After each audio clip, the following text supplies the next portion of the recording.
역사에는 정말 유명한 악당들이 많잖아요. 그 중에서도 블레셋 사람들만큼이나 그 이름 자체가 모욕적인 단어가 되어버린 민족이 또 있을까 싶어요. 오늘날 필리스틴이라고 하면 교양 없고 무식한 사람을 가리키는 말이 됐으니까요. 근데 이들의 진짜 모습도 정말 그랬을까요? 어쩌면 우리가 아는 이 모든 이야기가 그들의 적이 쓴 역사일 뿐이라면요? 자, 한번 보세요. 우리가 보통 블레셋 하면 떠올리는 이미지가 바로 이 왼쪽이죠. 성경에 묘사된 악당의 모습, 교양 없고 잔인하고 우상이나 숭배하는 그런 사람들이요. 근데 고고학자들이 땅을 파서 알아낸 현실은 오른쪽, 이거래요. 야만인이 아니라 도시계획가였고 잔인한 전사가 아니라 숙련된 상인이었다니? 와, 이건 거의 정반대잖아요? 이 엄청난 간극 속에 숨겨진 진실은 대체 뭘까요? 지금부터 한번 파헤쳐 보겠습니다. 네, 바로 이 질문. 진짜 블레셋 사람들은 누구였을까? 이게 바로 오늘 우리가 함께 떠나볼 탐사의 핵심 질문입니다. 기록된 신화의 장막을 걷어내고 진짜 그들의 모습을 만나러 가보시죠. 아니, 근데 왜 블레셋은 이렇게까지 악당 이미지가 굳어졌을까요? 가장 큰 이유는 역시 히브리 성경 때문이죠. 이스라엘 민족의 관점에서 쓰인 기록이다 보니까 블레셋은 언제나 주인공의 앞길을 막는 최종 보스처럼 등장하거든요.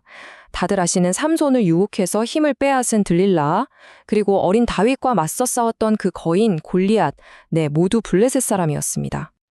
자, 그럼 본격적인 탐사를 시작해볼까요? 근데 시작부터 아주 큰 문제가 하나 있어요.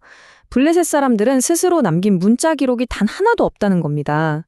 이건 뭐랄까 범인이 지문 하나 안 남기고 사라진 미제 사건 같은 거예요.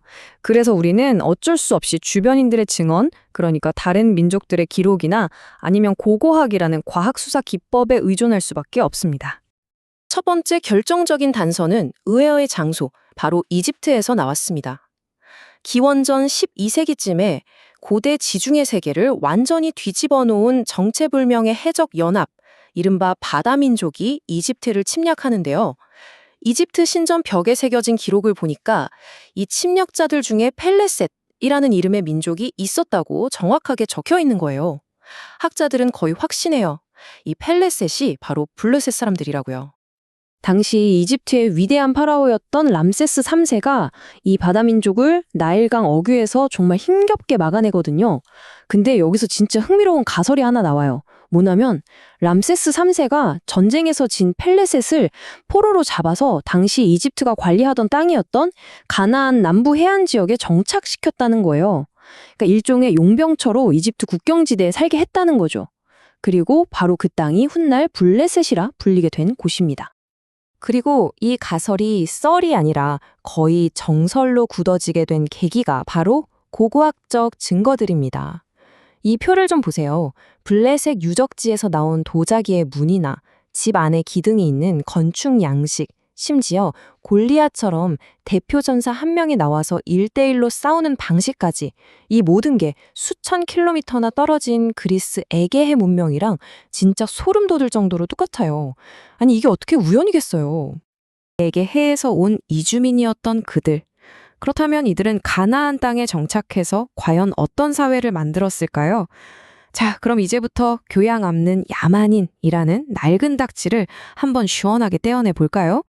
블레셋 사회의 심장부에는 펜타폴리스, 즉 5개의 도시 연맹이 있었습니다. 근데 여기서 진짜 재밌는 게 뭔지 아세요? 이 5도시 중에 4곳은 블레셋 사람들이 오기 전부터 있었던 가나안의 도시였다는 거예요. 이건 뭘 의미할까요? 걔네가 그냥 다 때려 부수는 정복자가 아니었다는 거예요.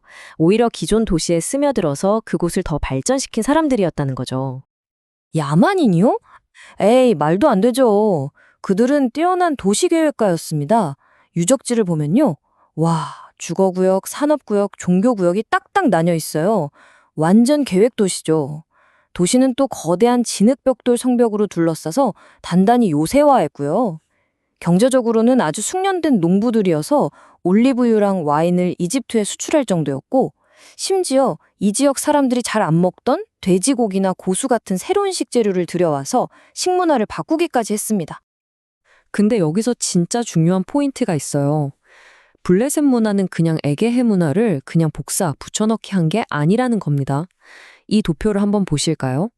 그들은 자신들의 뿌리인 에게해 문화에다가 그 땅의 원래 주인이었던 가나안 사람들의 전통, 그리고 당시 최강대국이었던 이집트의 영향까지 이 모든 걸 자기들식으로 섞어서 완전히 새로운 자기들만의 하이브리드 문화를 만들어낸 거예요. 대단하죠?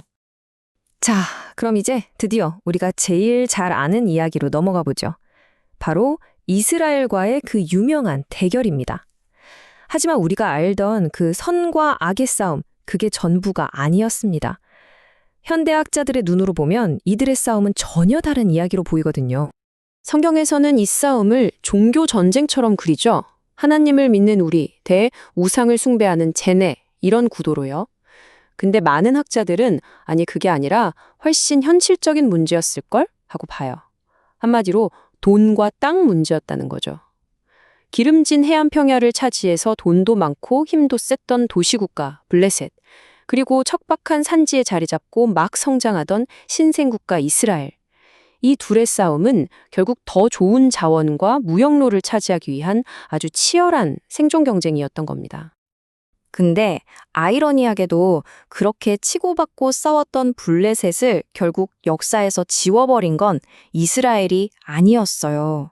그들은 저 멀리 동쪽에서 온 훨씬 더 거대하고 무자비한 메소포타미아 제국들에 의해서 역사 속으로 사라졌습니다.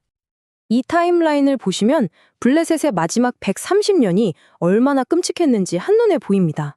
저 동쪽의 거대한 제국 아시리아랑 바빌로니아가 가만두질 않았어요.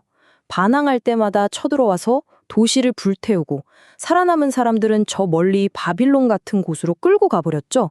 그러니까 이건 한 번의 정복으로 끝난 게 아니라 몇 세대에 걸쳐서 반복적으로 파괴하고 사람들을 흩어버리면서 아예 그들의 정체성을 뿌리채 뽑아버린 겁니다.